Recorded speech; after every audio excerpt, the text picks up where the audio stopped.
The laws of spiritual success, इसका मतलब क्या है? The laws of spiritual success, spiritual मतलब आध्यात्म और सक्सेस का मतलब सफलता।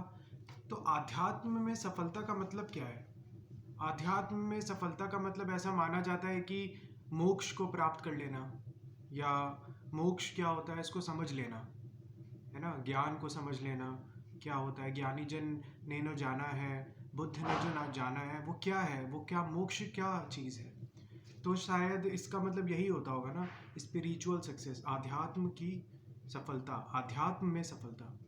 अब the laws of success, the laws of spiritual success मतलब अगर तुम्हें आध्यात्म के रास्ते पर सफल होना है तो उसके क्या नियम हैं, क्या लॉज हैं, क्या कानून है कि जिनको आप फॉलो करोगे तो फिर आप आध्यात्म के पथ पर चलोगे, उन नियम और कानून को फॉलो करोगे तो आप आध्यात्म के पथ पर चलकर सफलता हासिल कर सकते हो।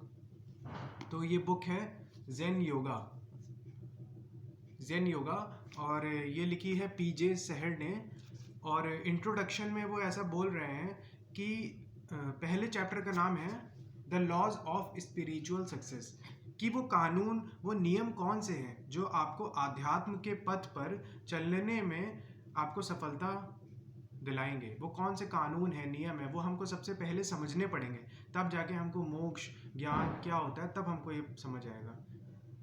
अब देखो वो लिखते हैं, with the help of practices explained in the following pages one can attain with in a few years a stage of development. अभी पीजे सहर ऐसा बोल रहे हैं कि इस बुक में कुछ प्रैक्टिसेस दी गई हैं, इस बुक में आने वाले पन्नों में कुछ प्रैक्टिसेस दी गई हैं, उनकी मदद से, मतलब अगर हम उन प्रैक्टिसेस को करेंगे तो उनकी मदद से हम कुछ ही सालों में एक स्टेज ऑफ डेवलपमेंट, एक ऐसी अपने लिए एक ऐसी स्टेज डेवलप कर लेंगे for which mankind would need an illimitably long period spreading over countless incarnations on the slow spiral of evolution. बहुत प्यारा सेंटेंस है, काफ़ी बड़ा भी है और काफ़ी टफ सेंटेंस है। वो ऐसा बोल रहे हैं कि अगर आप इस बुक में दी गई प्रैक्टिसेस को आप फॉलो करोगे, समझोगे, तो आप जो नॉर्मल मैन काइंड है, जो आम इंसानियत है, उसको बहुत सारे जन्म लगेंगे, बहुत सारे साल, बहुत सारे जन्म लगने वाले हैं। कहाँ पर? उस स्टेज पर पहुंचने के लिए बहुत सारे जन्म लगेंगे। इनकारनेशंस, इनकारनेशंस का मतलब बहुत सारे, काउंटलेस इनकारनेशंस, आजीवन, मतलब आप काउंट नहीं कर सकते, करोड़ों अरबों जन्म लगेंगे मोक्ष प्राप्त करने के लिए। लेकिन आप इस बुक को पढ़कर, इसमें जो प्रैक्टिसेस दी गई हैं उनकी मदद से आप पहुंच सकते हो बहुत जल्दी उस स्टेज पर, मोक्ष की स्टेज पर, मोक्ष को समझने की स्टेज पर आप इस बुक को पढ़कर बहुत आराम से पहुंच सकते हो। On the slow spiral of evolution, मतलब एवोल्यूशन तो सबका हो रहा है यहाँ पे, धरती पे होने का मतलब एक ही मतलब है, आपको यहाँ पर ज्ञान प्राप्त करना है, यहाँ पर होने का मतलब है एनलाइटनमेंट को समझना है, और वो स्टेट क्या होती है वो हमको जानना है और जीना है। तो ये इवोल्यूशन का हिस्सा है। धरती पे होने का मतलब है कि आपको वो स्टेट को समझना है और जीना है। कौन सी स्टेज को? एनलाइटनमेंट की स्टेज को, मोक्ष की स्टेज को। तो अगर आप पढ़ के नहीं, समझ के नहीं कर रहे हो तो भी आपका इवोल्यूशन होगा, पर वो बहुत धीमे होगा। इन्होंने बताया ना, on the slow spiral of evolution, बहुत धीमे धीमे, बहुत धीमे धीमे, और काउंटलेस इनकारनेशंस, बहुत सारे जन्म लगेंगे। पर अगर आप इस बुक को पढ़ोगे और इसमें जो प्रैक्टिसेस दी गई हैं उनकी मदद से आप कुछ ही सालों में, जन्मों में भी नहीं, कुछ ही सालों में उस मोक्ष वाली स्टेज पर जा सकते हो। The science of these systematic psychological practices we सेल जेन योगा। अभी पीछे सहर ये बता रहे हैं कि इसी साइंस को अभी आगे हम पढ़ेंगे इस बुक में कि इन्होंने कौन सी प्रैक्टिसेस दी हैं, क्या क्या समझाया है। तो इसी साइंस को, इसी विज्ञान को हम एक सिस्टमैटिक का मतलब एक पर्टिकुलर ऑर्डर में, कुछ रैंडम नहीं है, कुछ इधर से उठाया कुछ इधर से उठाया, ऐसा कुछ नहीं, एक पर्टिकुलर ऑर्डर है इस बुक में, उसको फॉलो करना है। साइकोलॉजिकल मतलब हमको बाहर हाथ पैर जोड़कर कुछ नहीं करना है, एक्सरसाइज वगैरह बहुत नहीं है। हमको साइकोलॉजिकल मतलब मन के अंदर जो प्रैक्टिस, मन को देखना है बेसिकली। हमें अपने माइंड के अंदर प्रैक्टिसेस करनी है, सारी प्रैक्टिसेस मन के अंदर है। वी सेल जेन योगा, और इसी विज्ञान को हम जेन योगा बोलते हैं। ऐसा पीजे सहर बोल रहे हैं। द डोमिनेटिंग एम ऑफ जेन योगा, अभी पीजे सहर बोल रहे हैं कि इस बुक का एम क्या है, आप क्या पढ़कर इससे सीखोगे। तो जेन योगा बुक का एम ये है, डोमिनेटिंग मतलब जो डोमिनेट करे, कि मतलब इस बुक का क्या मतलब है, क्या क्यों आप पढ़ना चाह रहे हो। इस बुक से आपको पीजे सहर ये बता रहे हैं कि जेन योगा का मेन मकसद ये है कि कॉन्सेंट्रेशन ऑफ द माइंड, जब आप अपने मन का कॉन्सेंट्रेशन सीख लोगे, और वो यही सिखाना भी चाहते हैं, कॉन्सेंट्रेशन आप सीख लोगे। अब वो कैसे सीखोगे, through a better understanding of the metaphysiology of brain structures. Metaphysiology, अब इस वर्ड का मतलब क्या है, मेटा मतलब जो आंखों से ना दिखाई पड़े।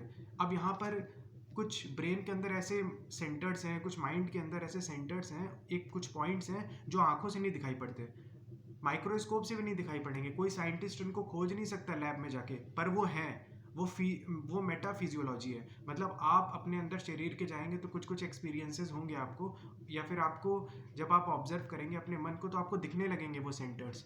आगे इस बुक में है, हम पढ़ेंगे।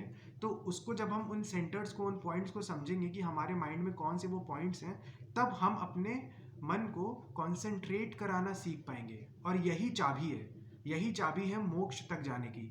इसीलिए पीजे सहर बोल रहे हैं कि हमारा मेन मोटिव क्या है, हमारा मेन मकसद क्या है जेन योगा पढ़ने का। जेन योगा पढ़ने का एक ही मकसद है कि आप कंसंट्रेशन करना जान जाइए, कैसे करना है, कि मन कैसे कंसंट्रेट कर पाता है। अभी हम कंसंट्रेशन करना जानते नहीं हैं। टू स्टार्ट विद, अब यहाँ पर वो स्टार्ट करेंगे, अभी हम थोड़ा सा पढ़ेंगे।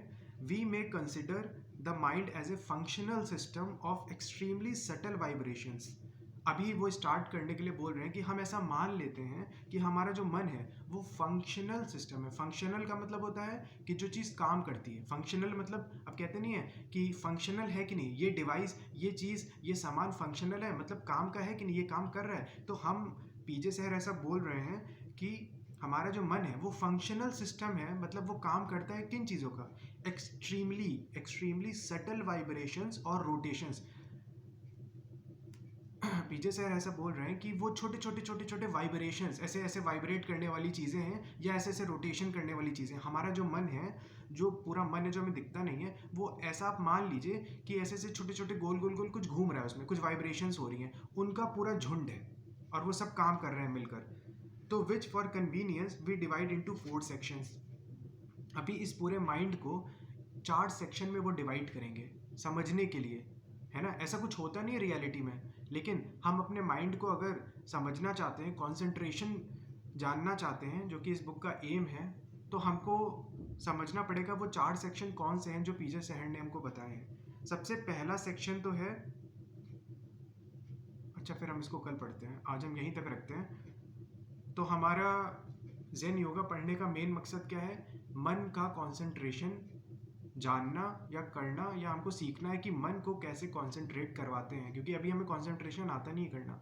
तो जब हम इस बुक को पढ़ेंगे और गहराई से समझेंगे और इसमें दो जो प्रैक्टिसेस दी गई हैं उनको फॉलो करेंगे, तब हम जान पाएंगे कि मन को कंसंट्रेट कैसे करवाया जाता है। जब हम ये चीज़ सीख गए कि मन को कंसंट्रेट कैसे करवाते हैं, तब हम मोक्ष तक जाने के लिए एकदम तैयार हो जाएंगे, मतलब हम रेडी हो जाएंगे कि मोक्ष जो बुद्ध को हुआ था, रमन महर्षि को हुआ था, ओशो को हुआ था, या राम है, कृष्ण है, अल्लाह है, इनको जो मोक्ष जैसी स्टेट को एक्सपीरियंस हुआ, एनलाइटनमेंट का एक्सपीरियंस हुआ, वहाँ तक जाने के लिए सबसे पहले तो हमें पहली स्टेज है कॉन्सेंट्रेशन ऑफ द माइंड। हमें सीखना होगा कि मन कैसे कॉन्सेंट्रेट करता है या कैसे करा जाए, तब हम वहाँ तक पहुँच पाएंगे।